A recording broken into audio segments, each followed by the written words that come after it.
All right, guys, just before we start the episode real quick, just want to check in with you, tell you how you can come support the show. If you get any value out of the show whatsoever, it'd be cool if you come return the value to us. We've got rockfin.com/Truthzilla, where you can create a premium account, watch all of our premium episodes up there. Patreon, come support us over there. We got premium episodes that we're uploading pretty much every week at this point. We had a little snafu this week. We were trying to get one out for you. Also, the Truthzilla shirt shop is on fire. Come check it out, truthzilla.org/shirts. We got the most controversial shirts in the business, so come check that stuff out. The new one's Fauci gave us all AIDS. Yeah, it's pretty epic. It's pretty epic, right? Thank you, Darren from Gramerica, for sporting it, dude. That's so badass. Please join us on the Telegram channel. Go to Telegram, download the Telegram app, and then the channel is @TruthzillaPod. That way you can get direct information right from us. It isn't filtered or algorithm and all that stuff. And we got a new Discord channel. So check the show notes. You will see the address to our Discord channel, which is pretty rad. We got a crypto channel, a conspiracy channel. We got a guest suggestion channel, general conversation channels. We're all spirituality, memes. Yes, memes. Drop your best memes. So you guys, the Mind Militia comes together. You can chat, whatever. It's badass. So come join us over there too. So anyways, I've got an awesome show for you tonight. So enjoy.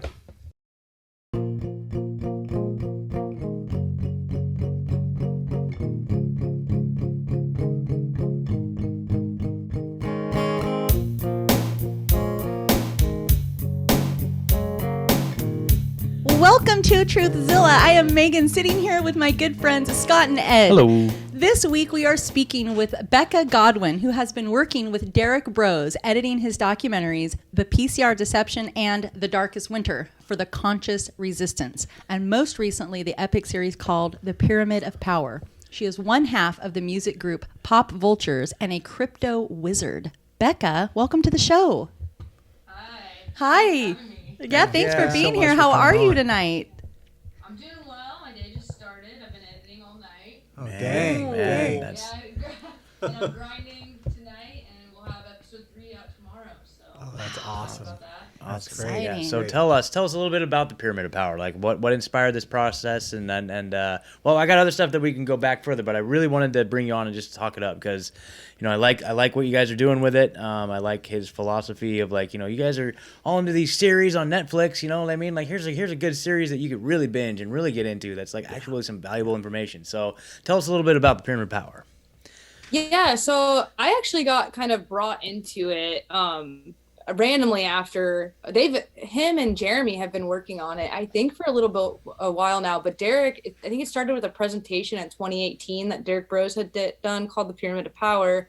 And basically he's been compiling all of his research and segmenting it into episodes. Mm-hmm. So people can kind of start climbing up the pyramid and seeing who is how are all these, people, who are the people manipulating humanity and controlling humanity.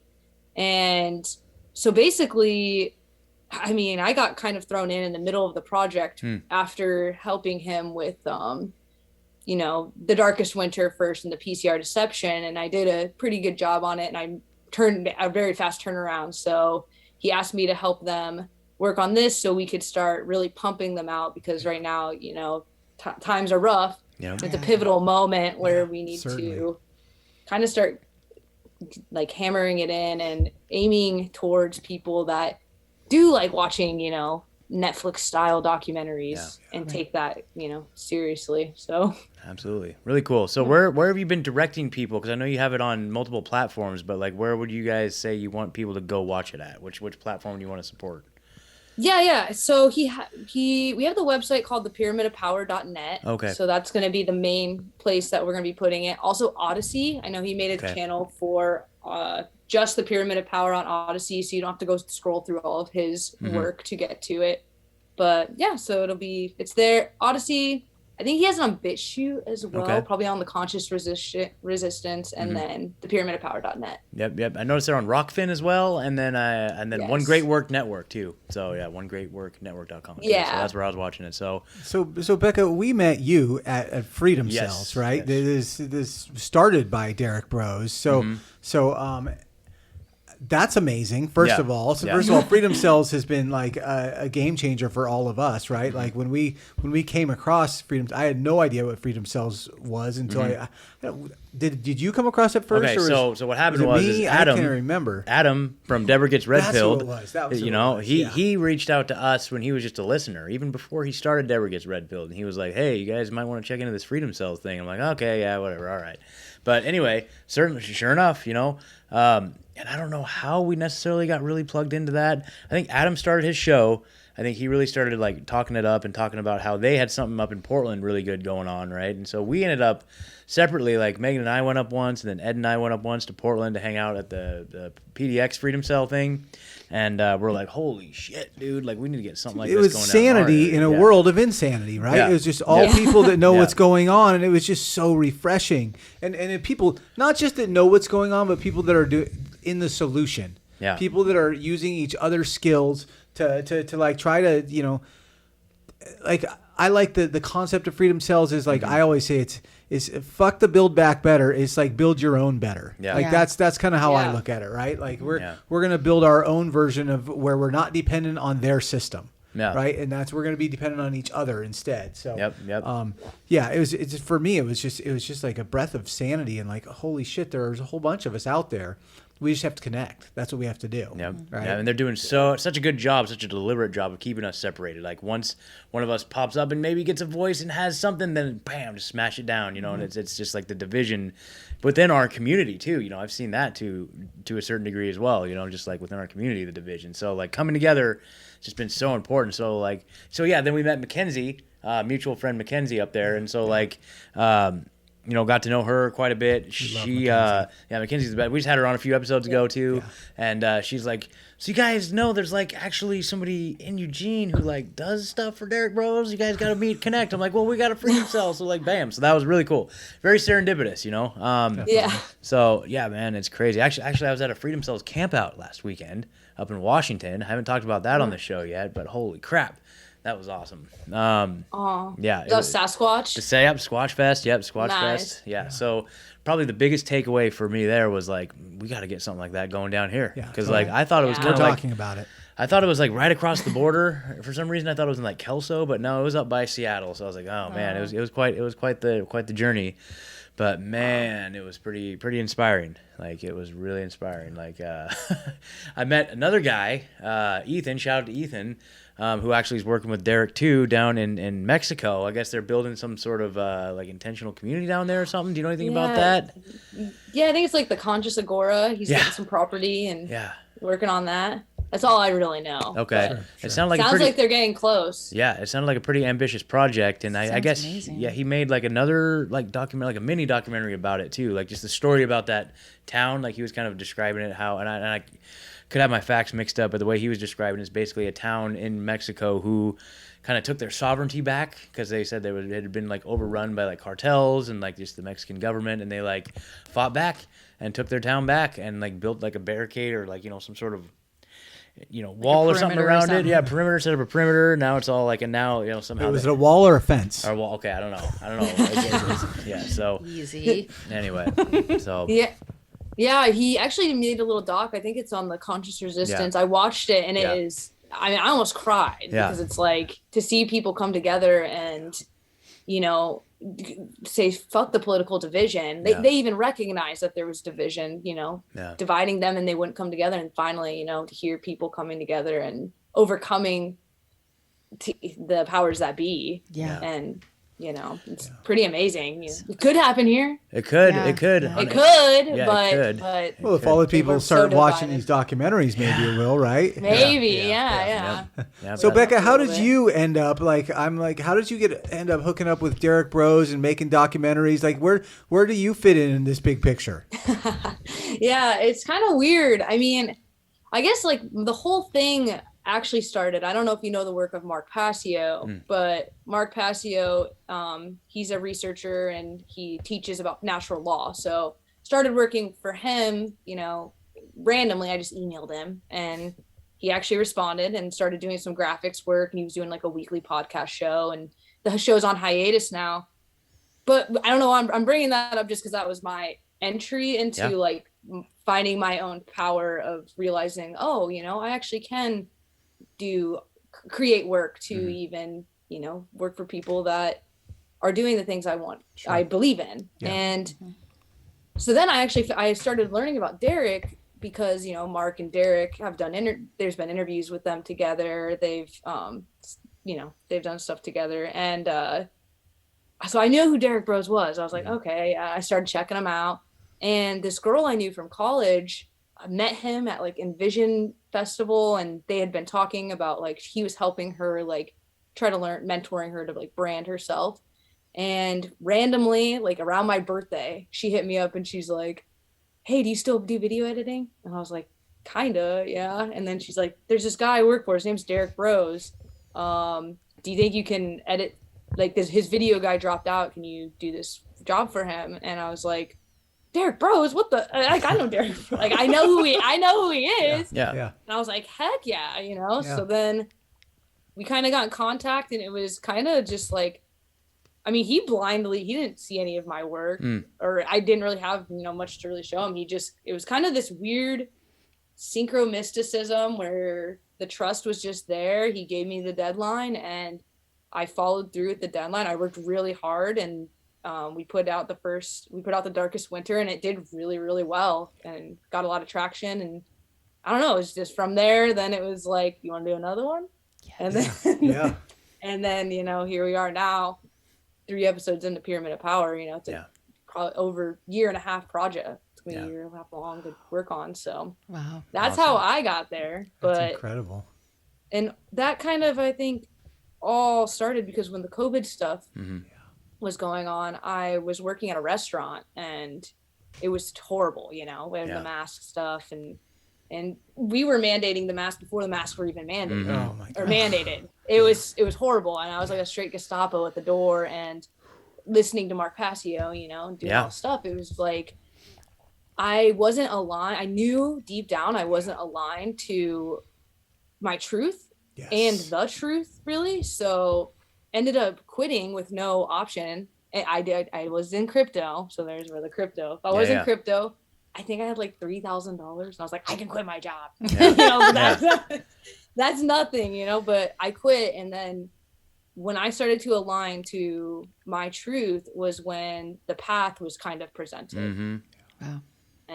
But a lot of that also took action. You know, totally. There was a lot of action involved with that to get there. But it's almost like I didn't really have a choice, because the Mark thing, I got that, and then all of a sudden Derrick's, it's like, I gotta do this. I can't. I don't have a choice.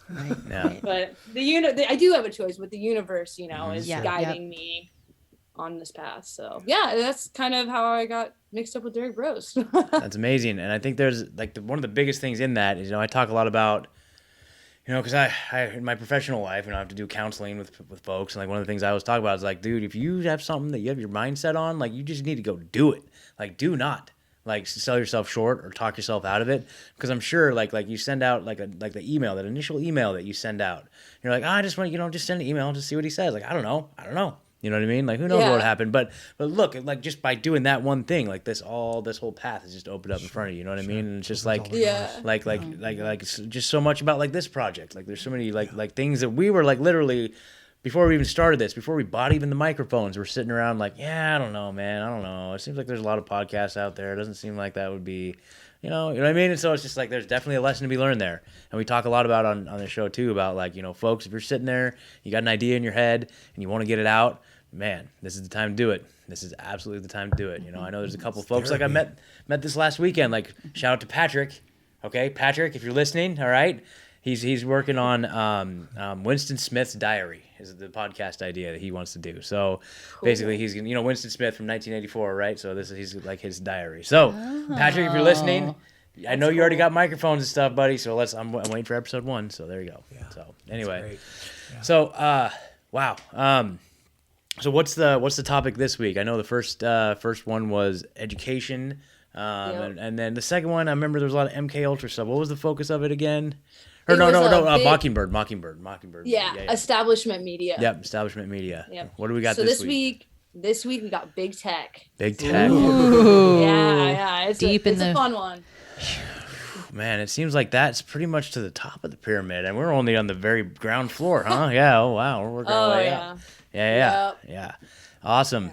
So what about, so, you know, you mentioned crypto there, and I know we've talked before, and you do a lot of crypto, right? Yeah. Like, tell us, how did that all get going?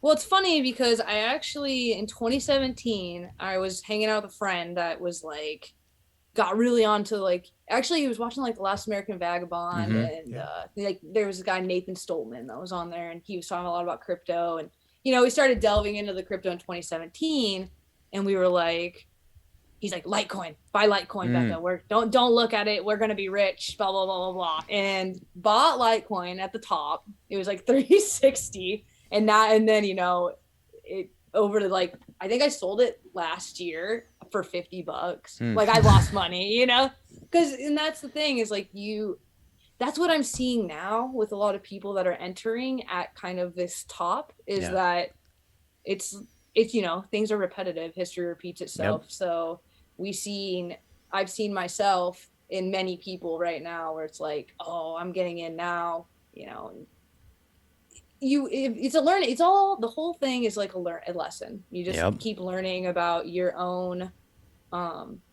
emotions and keeping your emotions in check in your mindset, and like understanding when you should I don't know, it's just like an emotional game. It's psychological. It's so psychological. I don't know. And so anyway, so in 2017 I got burned, and come to last year, it was like September, I had a friend that's just super into 4chan, and he's like, hey, there's this cryptocurrency called RSR, like we should invest in it, and it was only like 0.00024, you know, like nothing. And I was like, oh, do I want to do this again? I don't know, blah blah blah blah blah. But this time, instead of just like blindly doing it, we started like all together, me and my homies started learning about it.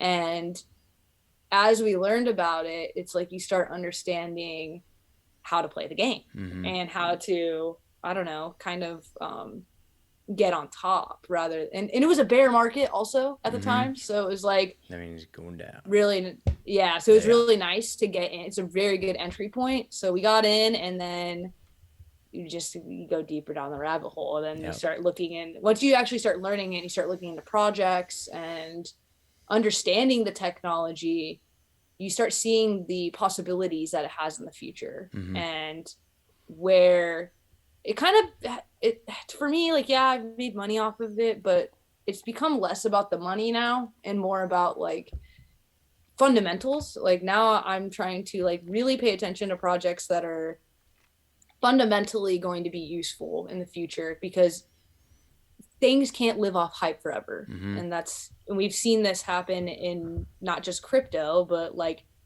my biggest example I've heard, you know, is like, I don't know if you heard the game Cyberpunk. Okay. There's a video game called Cyberpunk that came out super hyped up, and then when it came out, it tanked. Super tanked, because things can't live off hype. You need fundamentals. Well, it was also wasn't it like billed as, it was an unfinished product, like it didn't live up to the expectations. So so it's like we need, I don't know. So anyway, I got into crypto in 2017, got burned.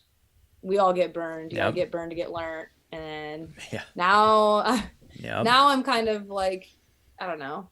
I've learned a lot from, you know, different YouTubers, and just it's a psychological game. It's crazy. I mean, right now, you know, we've seen a really big correction or dump. You know, people are freaking out. It's probably a great time to buy, right? That's what I'm saying. It is a good time to buy. So things are on sale. I have a 19-year-old who's pretty deep into it. He's like really since I think, probably the beginning of this year, maybe January, February. He's gone down all the rabbit holes and watched all these different things, and I just know I know nothing really.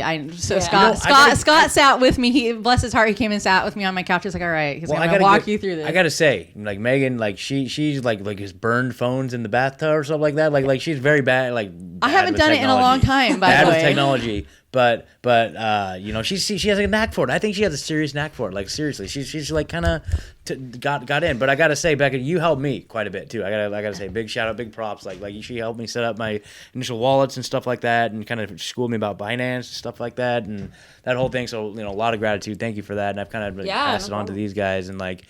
You know, but yeah, Megan, you're doing great. Well, I was gonna say, so yeah, speaking of like a good time to buy in, so I keep like telling, like I'll tell Scott, just tell me what to buy, just send me a message in the daytime, and I'm just gonna do it. And then I'm on the phone with like 3 other people, like, all right, walk me through this step by step. So I'm gonna go from this wallet to that wallet. My VPN is on, like, right, I'm doing all this stuff. But my 19-year-old son pokes his head out the door yesterday, and the sliding glass door like opens a little bit. He's like, so if you wanted to buy crypto, now's the time. And then the door just closed, you know, and I was like, I got you, son. Thank you. So, and then my oldest son started doing day trading. That it's like his brand new project. And so everyone's just so deep. I'm just tell your mother what to do and when to do it. And I'm just going to follow all that advice. So, That's amazing. I think Scott's recommended a few different like podcasts to listen to and a couple of different like channels. So here's the deal. So like, you know, I remember I came crying to you the other day when we got burned. Which one? That was that brownie coin. I was like, okay, because we're not ever talking about brownie again. Talk that shit coin up. You can't. I can't even. Someday we're gonna have a little like a 10-minute conversation to tell you about the shit show that went down. Well, here's what it was. It's like basically, you know, but it was funny because your response was, you get burnt, you get learned. And I'm like, damn.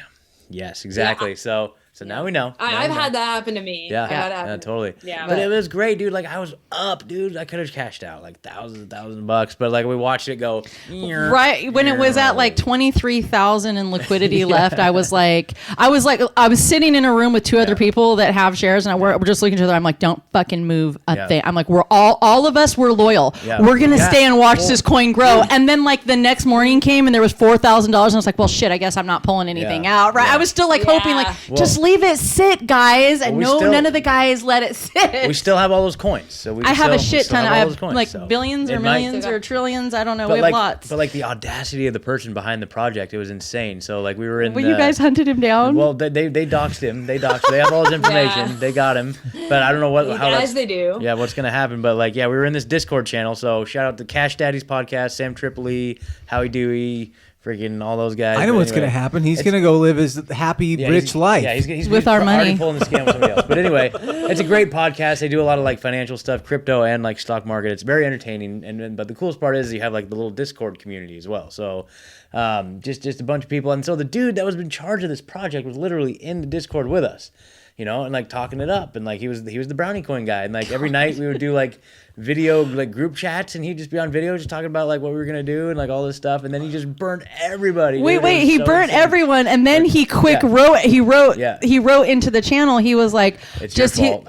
Did he say that? He said it was our fault. You know, you guys should have pulled out when it was up at the top. Oh, I didn't hear any of that. So no, what I was gonna say is when he's like gave us like millions of coins, when he was just like, just give me your wallets. He's like, I'm gonna transfer you like. And so he 10x'd us, right? So I had like 10,000 up to 100,000, and we were all so excited. And then the next day it just took a shit, and I was like, this fucker, man. It was just insane, but just the psychopathy of like being in the room and just like he knew what he was gonna do, but still just. It's still surprised. It shouldn't knowing about what exists out there in the world. But sometimes people still just blow my mind. But there was a part of me that knew there was maybe a scam going on because like I knew in one of the video chats, like I took a screenshot of him so I'd have his face because I knew there's somewhere in the back of my mind like maybe this guy's fucking with us. You know what I mean? And so like I need to listen. I need to be more in tune with that. I keep saying we need to make truth coins. We need a Truthzilla coin. Yes. It's to be used throughout freedom cells. You can do it. Agoras, like, right? I don't know how it all works. I don't know how it works. Yep. So, Becca, have you worked on any sort of projects like that, like starting a coin, or would you know even like the first place to start? I know we talked about that a little bit. Like, how the hell do we start a coin?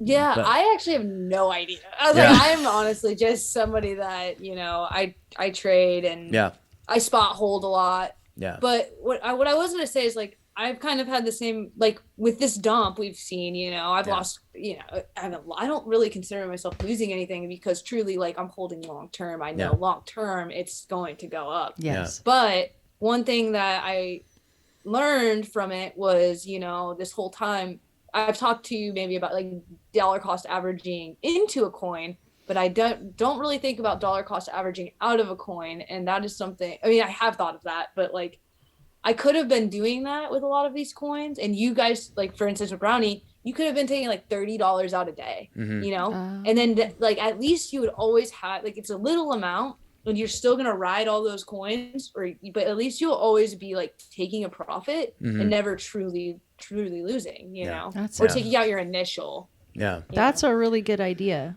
So explain what dollar cost averaging is for our listeners and me. So basically it's like, okay, say I want to buy Monero right now. Okay, I'm gonna buy Monero. Right now it's kind of at an all-time, it's not at an all-time high, but it's just hypothetical. It's at an all-time high. I'm like, okay, well, I definitely want it because I know the project's gonna do really well, so I'm gonna put, you know, there's people that put like $30 a day no matter what the price is.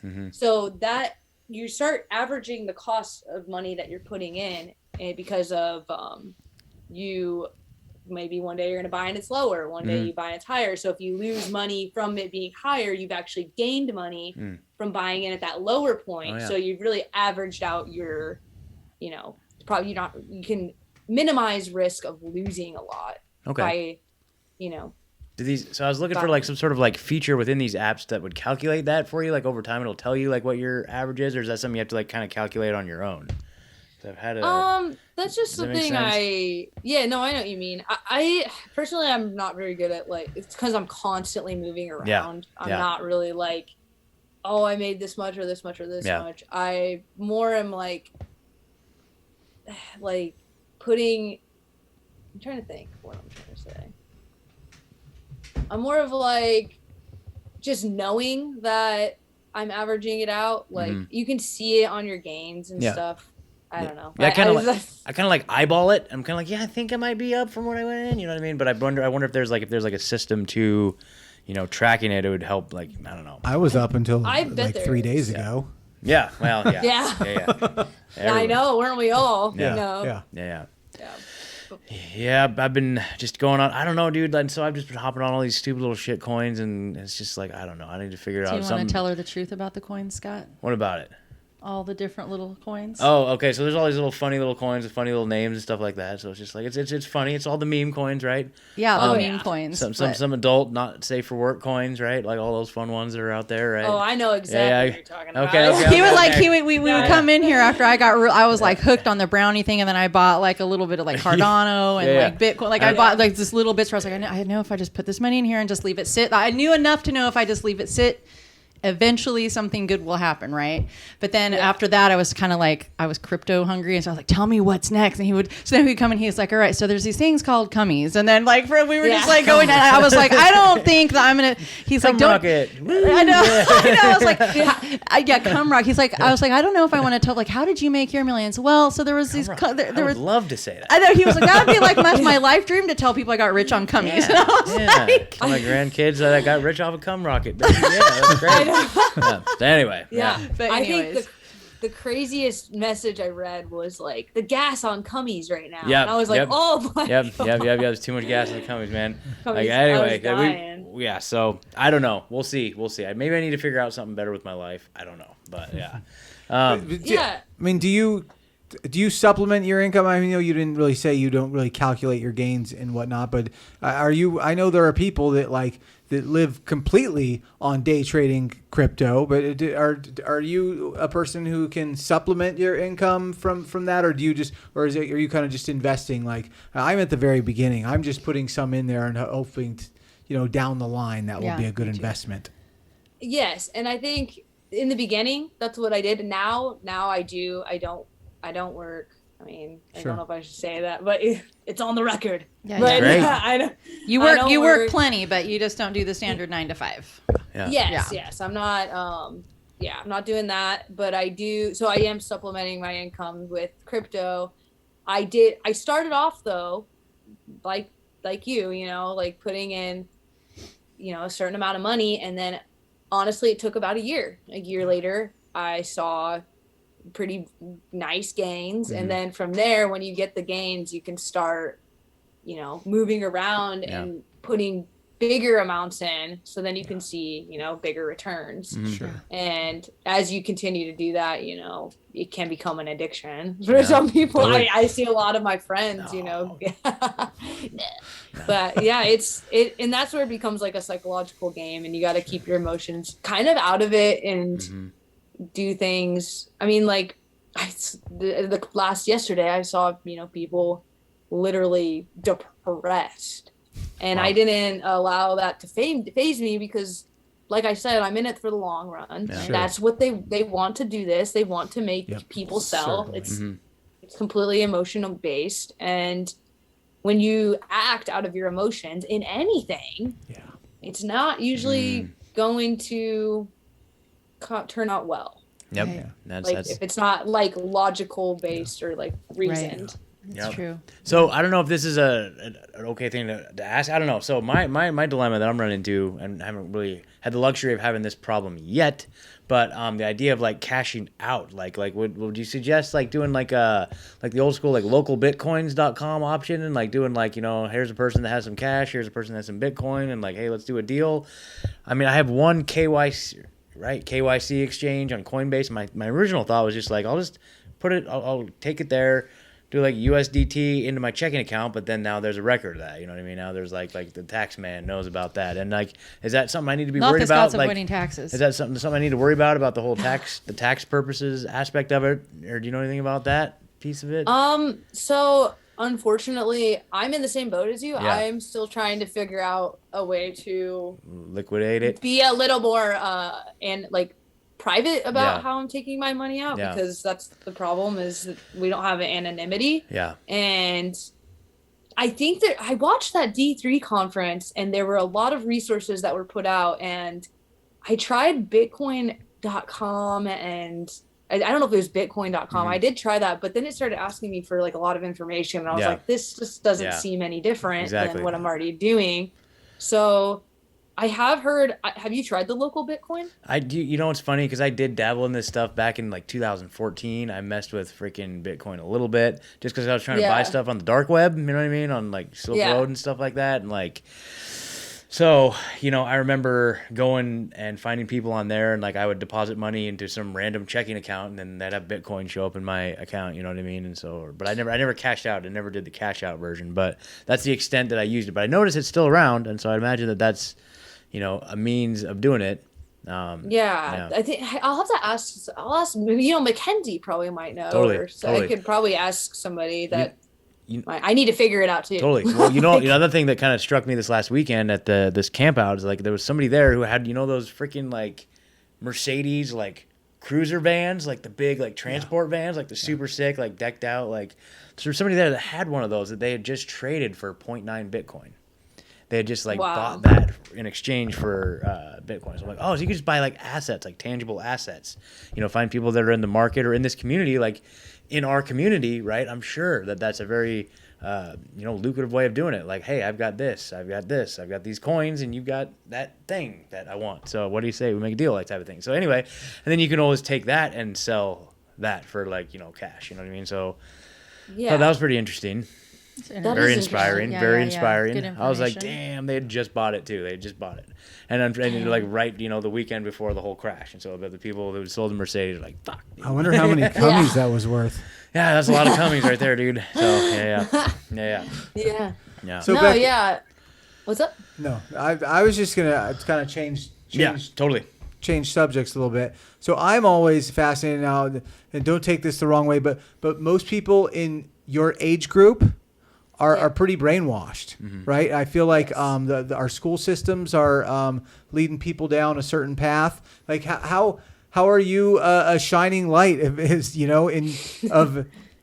your age group? Really, how did you see through all the bullshit? Really?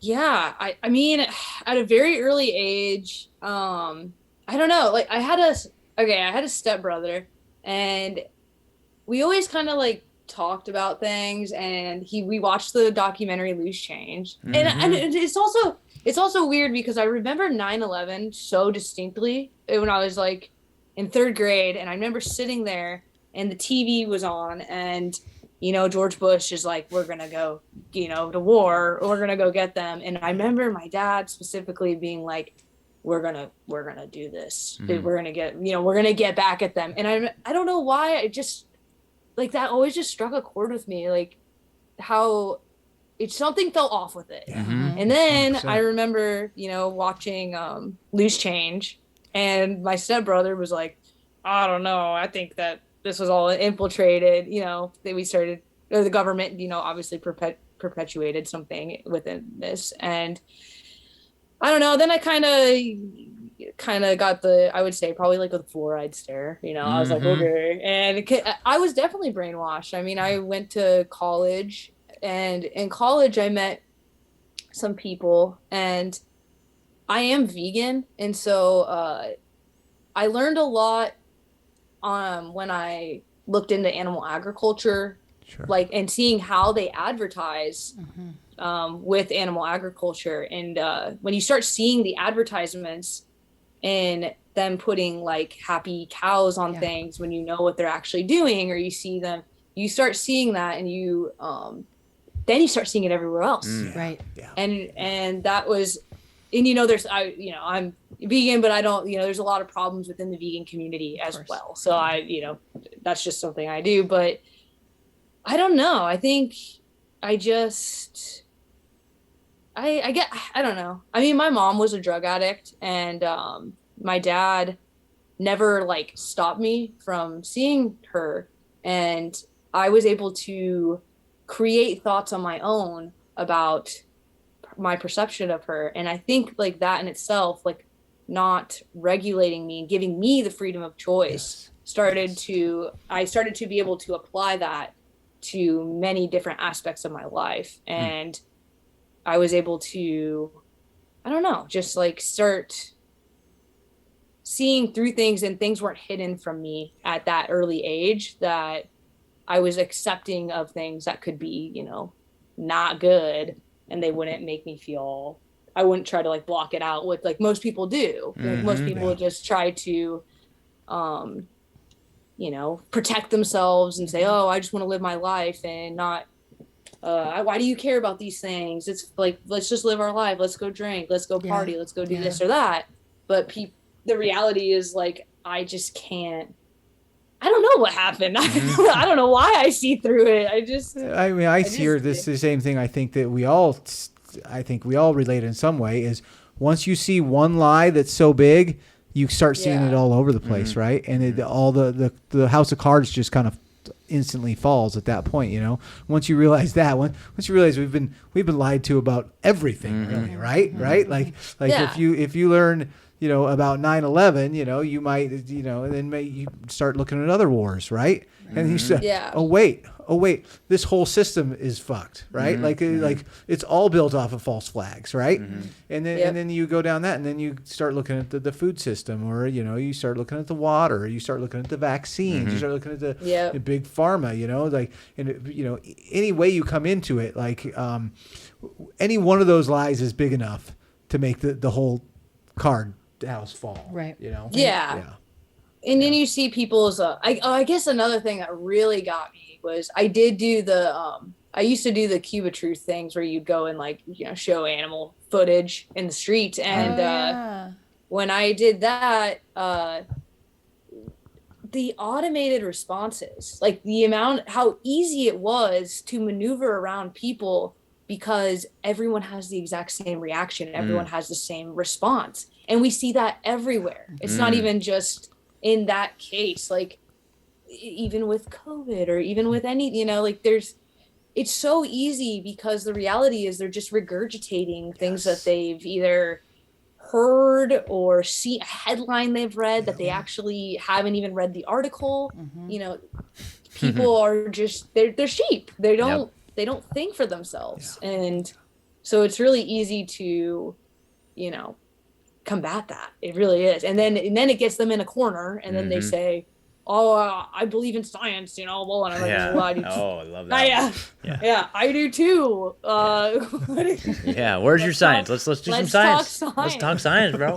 I got Compare our science notes. I got so much science. This is gonna be great. Oh wait, you don't have any? Yeah. Oh, okay, cool. Right on. Yeah. They get quiet really fast when you come at them with facts, and you come out, or I don't even know if it's facts, but like an argument. Yeah. Right.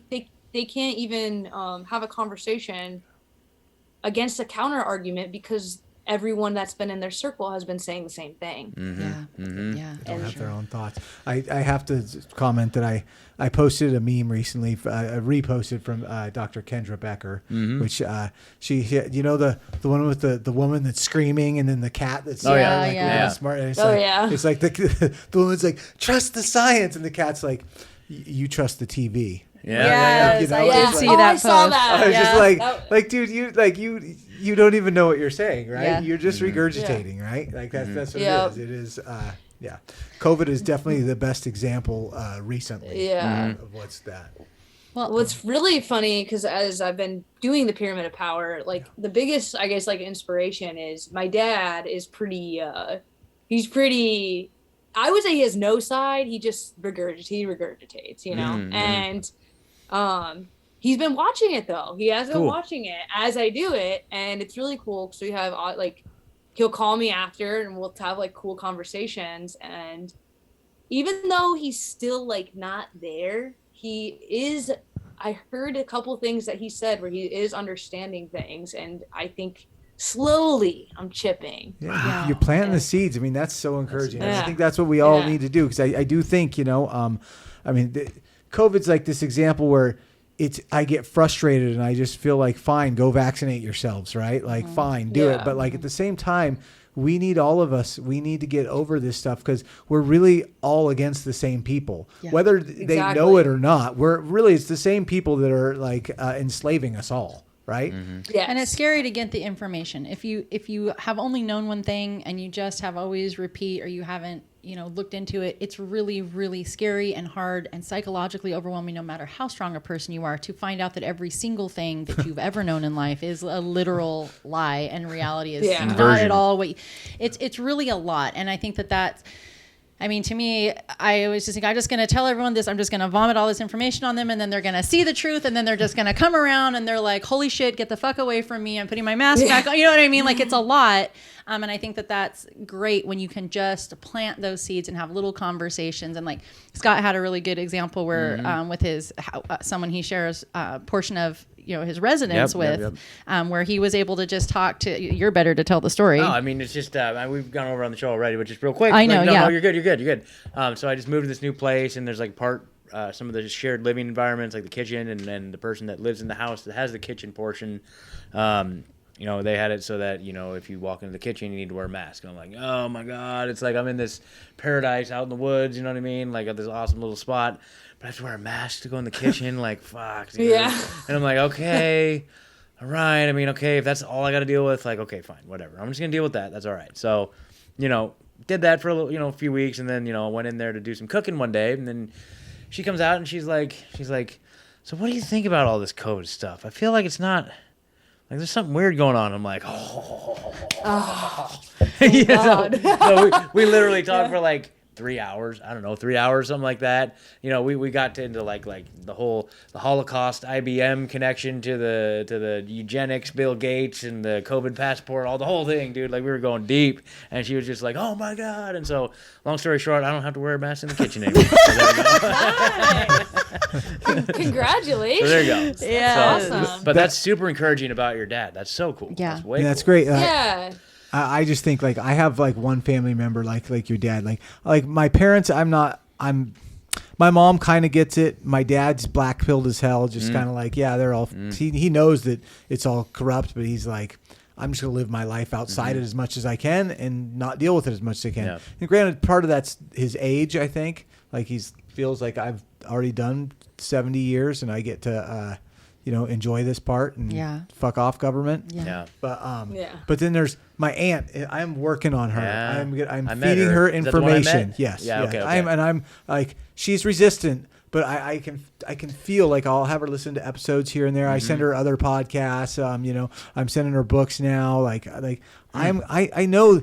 I know we have the truth. The truth will win, you know. And there are people that are open to it, and there are people that are not, you know. And that's great and encouraging to hear about your dad. And I'm gonna do the same with my aunt. Yeah, and I think that's as creators, that's the importance of presentation as well, because I think they're more apt to listen to things that they've in a similar style of what they've seen before. That's a good point. So you take what they've seen and what they listen to. And that's what's awesome that's why I really like Derrick's research, because it's it's journalism. Yeah. It's straight journalism. So you're just taking that and you're presenting it in a way that's they're used to, they've already seen, that they can't really they kind of automatically start taking it, consuming it as they've consumed what they think is true. Yeah. And I think, for instance, my dad, in that case, forever I've said this or that, and I watch all these people online that are just sitting in front of their their camera talking, and he's like, I don't want to listen to somebody just talk to me. And I'm like, well, you listen to the news, so I don't know. But so then, that's kind of the importance of taking these pieces of, there's evidence that the elite rulers, they tell everyone what they're doing. Yes. So it's really, and you just take those clips, you take all that, and you just got to compile it. And at this point, I don't even like arguing with people. I'm more inspired right now to not even argue with people and just make presentations. I'm like, oh, they're going to say, someone's going to try to argue me. I'm going to start I'll make a presentation about it, and I'll send the link and say, here's my argument, because I'm not going to waste my time. I love it. I love it. Excellent. Well, we're going to use your presentations the same way. Absolutely. Guaranteed. Yeah. That's how that's kind of where I think all of this is leading me on a path to do my own thing. So right now I'm, grinding and learning, seeing every aspect of how to create and how to do this on my own through the people that I'm collaborating with. And I think after this project, I'm going to be able to do my own. Heck yeah. That's awesome. That's great. Thing. So, and I think a lot of everyone's capable of it. Yeah. 100%. And I think 100%. we all are. And so I think it's needed. I think as It many is. voices out there as possible. It's all going to be. There's never too many podcasts. There's never too many people getting the truth out there, because they have because we raise in a collective voice, and we raise a collective consciousness, and we're all we're all bringing different bits of evidence and from different perspectives and different backgrounds, and that's what needs to happen. Yes. And if the collective consciousness, just 10% of the collective consciousness, this is something Mark Passio would say, but he says it's 10% of the collective consciousness would be projecting the reality that we want to see, then we would be able to see it. Or if they're living aligned with natural law, we would be seeing it. And it's just that deep, they have the majority. But if we all keep talking about it, we all keep putting our voices out there, I think we might be able to swing the pendulum, on our side. I'm not convinced that they're the majority. I'm convinced that we are the majority. They just have too. the platforms and the control. money. Yeah. They have the money. They They have do. the levers of control. Yep. They have the pyramid of power, right? And then that keeps us subjugated and separated and silenced and all that stuff. But There's I really do. just such a few keep of us them fighting is the against thing. each other. There's only a It's few. all about the division, really. It's I mean, I think if we ever had a second to just really see who is pulling this agenda off, I think we all have the same common enemy. They do a masterful job of making us think that it's each other. Yeah. Right. Yeah, that's true. Yeah. A good example is like the vaccines. I saw, I think it was just over the weekend, Sunday, Monday maybe, they said 37% around, I think, of Americans have been vaccinated. And so I think that's it, man. That's as good as it's going to get. Those are the people who have just been, so you got all the people that have just been dying to be the first ones in line. And so all those people have been vaccinated. You've had all the people that are in nursing homes that have been probably, in a lot of cases, forced vaccinated. You got all the people that have Yep. You got all the people that were like, waiting in line, but wanted to be polite and make sure that all the people that really needed it got theirs. And now they're going after the second tier of people is the way I'm looking at it. Now they're coming for our kids. Well, no, now they're going so they got all the absolute sheep. They got all the people that were easy absolute sheep. The absolute sheep. The low hanging fruit, the real easy ones to pick off. Like they got those. That was easy, right? Those are the mainstream media folks, right? Got them. Now they're on to phase 2. Phase 2 is kind of the ones that are kind of on the fence, maybe kind of debating. The marketing, the ones who don't want to lose their jobs because of the vaccine. Yeah, maybe some of that too. Yeah. Maybe some of that too. But I'm thinking more like the ones that are able to be convinced by a donut or a Budweiser or a lottery ticket, and like, hey, here's a lottery ticket. You might win $1 million. You know what I mean? Or Bill. You might Blasio, die. You might die also. Fries. Or fries. So now they're on that phase where nothing they're like a vaccine with some fries. Yeah. So now they're trying to win over that segment of the population. Boost. And then, there's also a lot of coercion going on right now. But I think that's going to be the third stage. The third stage is going to be we're in the beginning coercion, of the third stage for sure. That is definitely happening already. But unfortunately, if 37% is correct, Oregon is much higher than that. We're somewhere by around 60. Yeah, probably. Are we? Wow. Probably. Yeah, definitely. We're in a hot zone, definitely for sure. Yeah. But I think overall, like we are the majority. Like I think absolutely we are. Yeah, absolutely I agree with you. I agree. I don't know. So nice. Becky, you want to tell us about Pop Vultures a little bit? What do you got going on? That was the other cool thing that I saw when I was watching it. It said music by Pop Vultures. I'm like, what the heck? She did the music for it too? So. Oh my gosh. Well, you guys, I'm so sorry. I promised my kids I was going to be home by 10. Oh, it's all right. Which is in like 7 minutes. So I'm going to haul ass across town. I hate to cut out and miss this, but I'll listen to the rest later. It was lovely to sit and talk with you tonight. Yeah, it's nice talking to you too. Yeah. I hope you have a wonderful evening. Take care, Megan. I'll see you guys later. Intellectual prosperity. Peace. Yeah, for sure. You want me to say it? Yes. Wish them some intellectual prosperity. Okay. Everybody, thank you for sitting in with us, and we wish all of you intellectual prosperity. Good night. Hi, Megan. If you guys want me to zoom in on that in a while, I'll get you a message. Sounds good. Okay.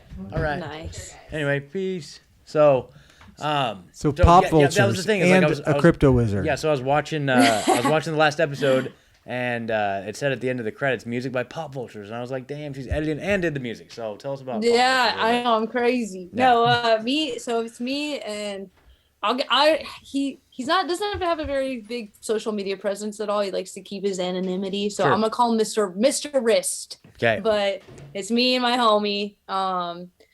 We've been working on a project.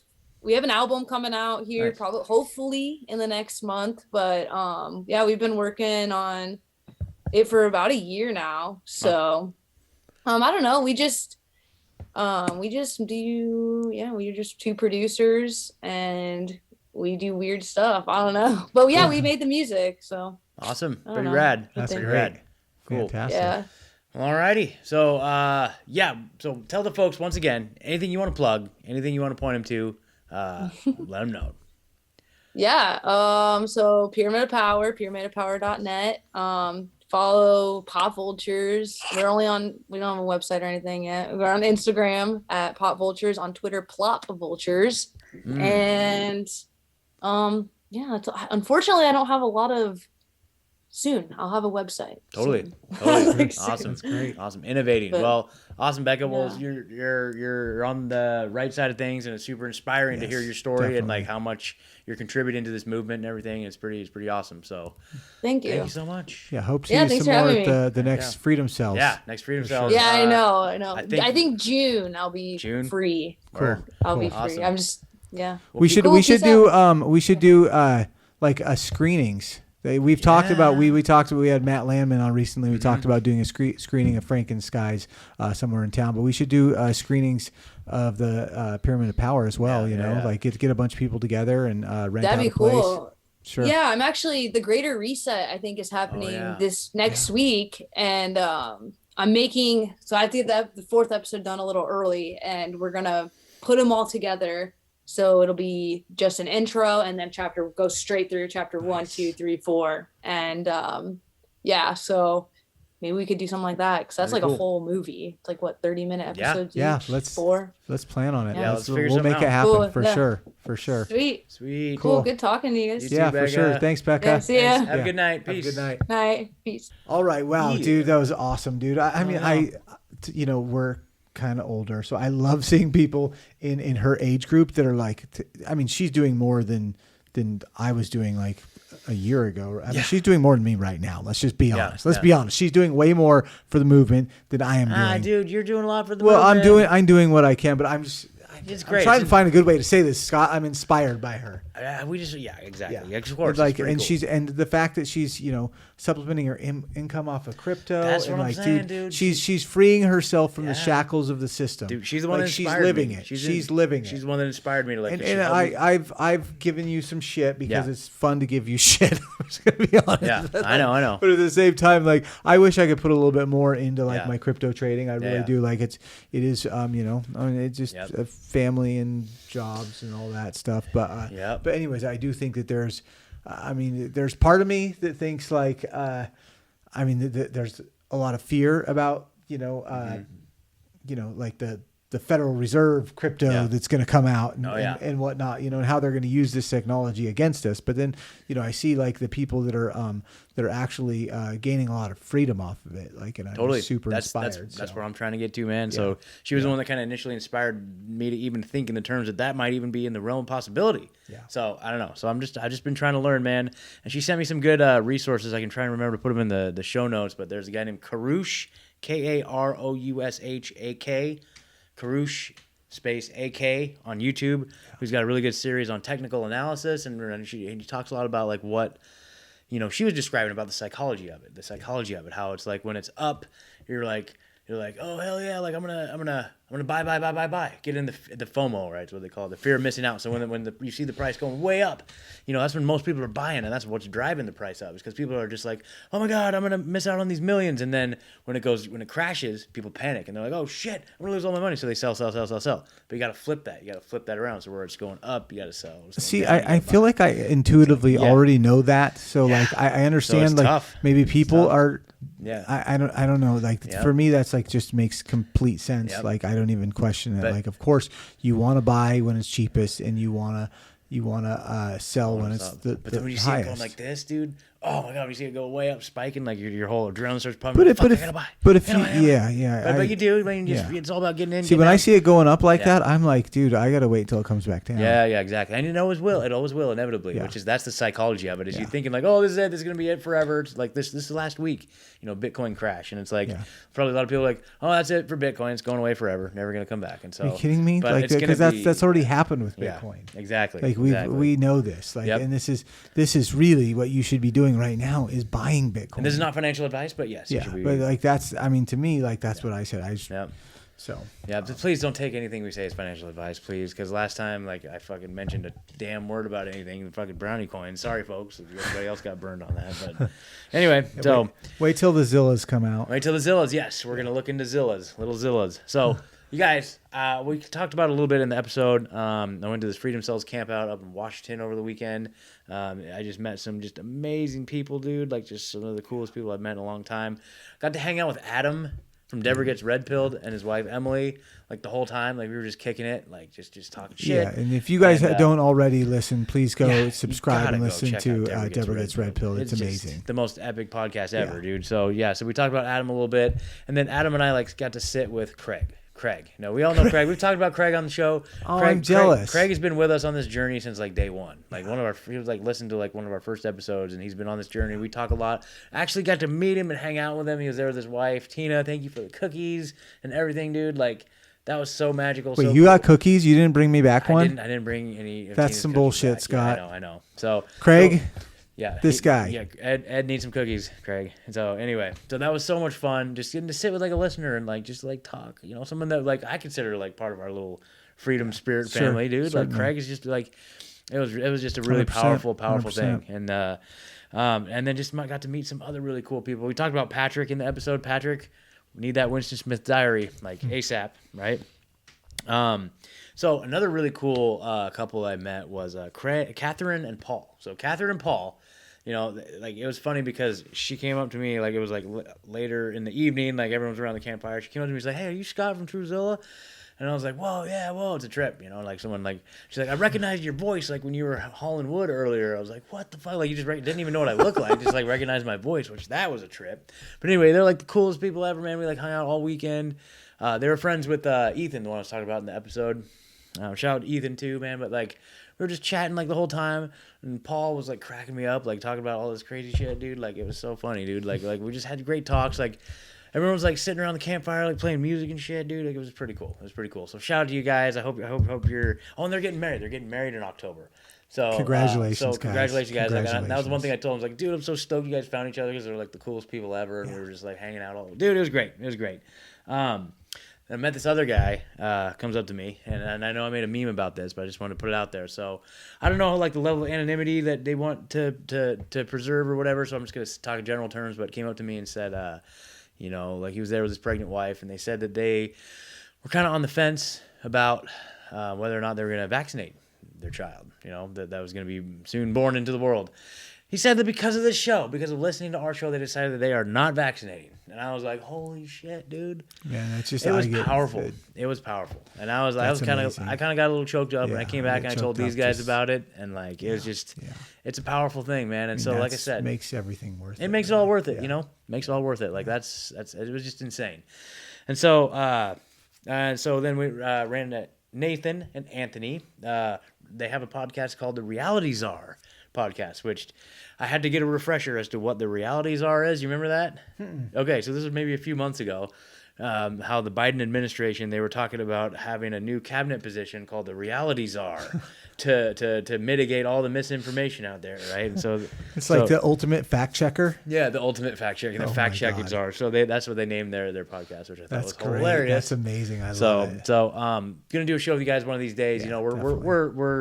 We got some stuff going on, but like one of these days we'll lock in and do a show for sure. Howard and Tamara, got to hang out with them all weekend. Did you get to do a gong bath? Tamara did several gong baths throughout the weekend. Did you do one? I was kind of like running around doing other stuff, man. I don't know. I didn't. I was sitting there nearby when one was happening. I am really disappointed. I know, dude. Scott. You know what? There was a bunch of yoga going on, and I kind of got like caught up in doing like a lot of it was like I was gathering firewood. I spent a lot of time gathering firewood and like. I had a whole thing with like the firewood. Like this is actually okay. This is a funny. Should I tell this story? Okay, this is a funny story. Okay, this is a funny story. I'm just gonna tell you. All right, you guys. I love y'all. I love y'all. So he's got to have an excuse for not going to Tamara's. So here's what happened. Is like so it was like Friday night. So I got there on Thursday. And it was like Friday maybe like 4 or 5 o'clock at night, and like I was looking around. I'm like, there's no firewood. Like I'm thinking we're gonna probably want to stay up late and do some firewood, right? And have some fire. So I'm like, all right, fine. So I'm gonna go. Get some firewood, I guess. I guess somebody's got to go fucking do it. So, like, so I started gathering firewood. Craig was helping me. And, like, we just gathered a whole fucking big old pile of firewood. Oh, I need to maybe borrow a chainsaw. But they were all doing it. Anyway, I'm not going to even get into that. But, like, everyone was, like, doing yoga. They were all doing yoga, like 420 yoga. And I was like getting a little resentful because I'm like, okay, so like I'm busting my ass trying to like gather a firewood and everyone's just doing yoga. I'm like, all right, whatever. I think you should have just done some yoga. So anyway, I should have just done yoga. I should have just done the yoga and then let the fire take care of itself. So then it comes Saturday, and Adam can attest to this, but I was all, like, here we go again. It was like 4 o'clock in the evening, and everyone's just doing yoga, and there's no firewood. We burn all the firewood, and I'm like, motherfuckers. I'm getting all bent out of shape because I'm like, part of me is like, okay, do I just take the initiative again and go gather all the firewood? Or do I just say, fuck it, you hippies, if you want fucking firewood, I'm sorry, you don't get any firewood tonight. Sorry, hippies, go do your yoga. You were never anointed as the firewood czar. But anyway, Scott, I know it's not the firewood czar. You did not take. You're not responsible. You put this completely on yourself. I did, dude. I know, it's so insane. And so like I was like a part of me was gonna be very happy and satisfied with the fact that everyone's gonna be disappointed and there was not gonna be any firewood. Oh my God. Anyway, all of a sudden it turned out good because people started just like started gathering firewood and I helped out and then it turned out good. But anyway, I was getting all bent out of shape and it was kind of fucking silly. But anyway, the firewood czar. So anyway, but yeah, Howard and Tamara, dude. Yeah, it was great. It was great. Like Howard, dude, that was pretty epic. Like I wish we had like a camera there. Like if you guys don't know, Howard Lickman, founder of the Thick Red Line movement. He's been on James Corbett. Like just kind of a big deal type of deal. Might have been on this show. Yeah, I don't know. Pseudonyms and this and that, but yeah. So anyway, but like just me and Adam, Howard, Ethan, like plotting, dude. It was fucking cool. It was badass. So like it's pretty epic stuff. And then also want to give a big shout out to Perry, dude. Perry Go check out Eco Mimicry, guys. Eco Mimicry. Perry was like just a man. We so on the level. Like I was just really impressed, just with his aura and who he is, and like he just was like talking like master gardener, freaking into crypto, just like everything, man. I was just like, yes. Amazing. So, yeah, if I forgot anybody, man, you know I love you so much. So, like I said, we're gonna try and get something like this going down here in Oregon way. Anybody who's listening in the Oregon area, we'll cut all the firewood before Yes, we'll everybody cut all gets there. yeah, So Scott will. Yeah, so I'll keep it. I'll be chill. But like, So Scott can do yoga and so I gong can do baths yoga. the whole time. Yes, exactly. Yes. So I don't know if anybody's out there listening. You guys, a little plop of land somewhere here in the Oregon area. Let's talk about it. We've got a lot of people who are in it who have committed to being like, yeah, dude, let's do this. People who've thrown events like this before in the past. I would like to help. And it's a very profitable endeavor, and I can tell you that. So if that's something you're interested in, let me know, and we'll make it happen. So, yeah. What do you think? Cool, Ed? man. I mean, I'm just back to this episode. I mean, thank you, Becca, so much for coming on. That was great, and I hope that we can get a screening of these amazing documentaries she's helping put together, going here locally too. But if for those of you who aren't local, check them out and check out Derrick Broze, man. He is always like he is one of the leading people in this movement. I really look up to him, and certainly the the freedom cells aspect has made our lives better, and our show has really, I think, flourished because of it. It's how many of our guests have just been people we've met in freedom cells. Exactly, like Mackenzie, Becca, Josiah, Zoe. Yeah.